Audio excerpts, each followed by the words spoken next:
good morning everyone. Good morning students. How's your morning? How's your day? Yay! Finally, we meet again with me, Miss Meli. Today, our topic is about permintaan, penawaran, pasar, dan harga. IPS subject, ya. So, please listen to me.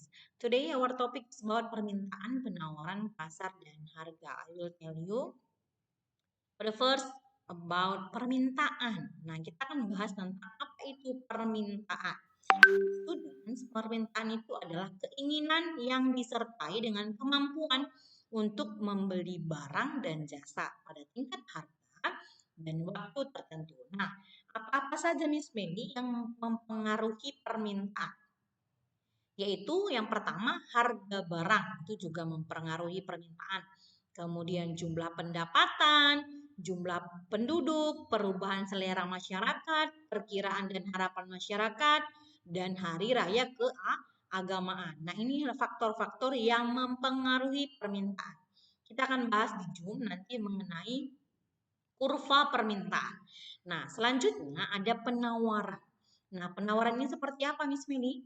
Penawaran adalah jumlah barang dan jasa yang tersedia dan dapat ditawarkan oleh produsen kepada konsumen pada tingkat harga selama periode waktu tertentu. Nah, apa aja faktor-faktornya, Miss Meli?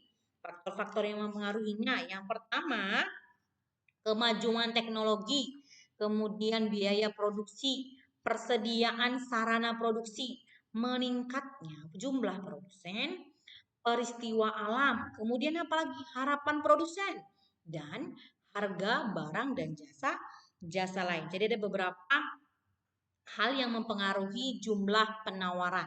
Ya. Kemudian next selanjutnya kita akan masuk ke dalam pasar. Nah ini juga termasuk ya. Nah pasar itu merupakan proses berlangsungnya transaksi permintaan dan penawaran. Jadi ada kaitannya ya dengan penawaran dan permintaan yang sudah kita bahas. Nah, pasar itu merupakan proses berlangsungnya transaksi, ada permintaan di situ, ada penawaran di situ. Sama seperti kita jual beli, ada harga yang ditawarkan, kemudian ada permintaan, ada penawaran di situ. Ya, next selanjutnya ada beberapa student fungsi pasar. Yang pertama adalah fungsi distribusi atau proses penyaluran. Kemudian ada fungsi pembentuk harga yang membentuk kesepakatan harga antara penjual dan pembeli. Next, fungsi promosi.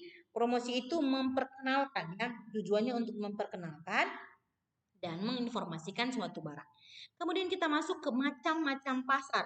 Macam-macam pasar itu dibagi menjadi beberapa. Yang pertama ada berdasarkan wujud pasar. Ada pasar konkret, ada pasar abstrak.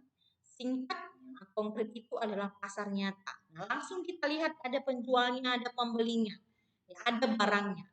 Kalau abstrak, dia tidak ada penjual dan pembeli mencapai kesepakatan, tapi tidak secara fisik, ya. Seperti apa, Miss Meli? Seperti pasar modal, ya, pasar valuta asing itu juga.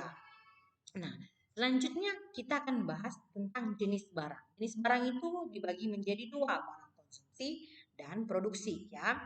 Nah, barang konsumsi itu yang menjual barang yang digunakan sehari-hari. Misalnya apa? Ikan, buah-buahan. Berbeda dengan faktor-faktor produksi. Misalnya apa, Miss? Tenaga kerja, mencari pekerjaan, kemudian lagi pasar modal sebagai tempat perusahaan mendapatkan modal ya.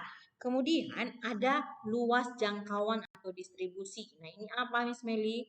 Luas jangkauan itu seperti pasar lokal, kemudian pasar nasional, pasar regional atau tingkat pasar internasional. Jadi ada menurut luas jangkauannya terbagi menjadi 4. Oke, next selanjutnya kita akan masuk ke topik selanjutnya peran iptek dalam kegiatan ekonomi. Nah, pasti ada perannya.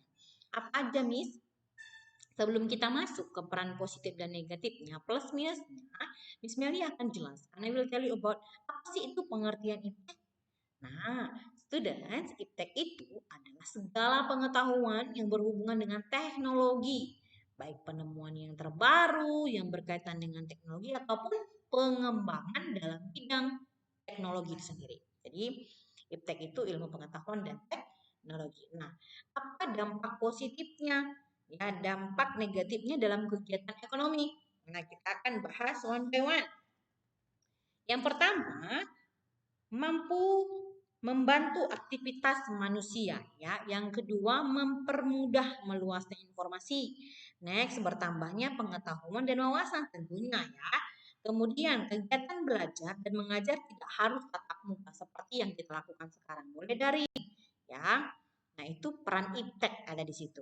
Kemudian ada juga dampak negatifnya apa, Miss? Membuat orang cenderung malas, ya. Kemudian mempengaruhi pola pikir kita.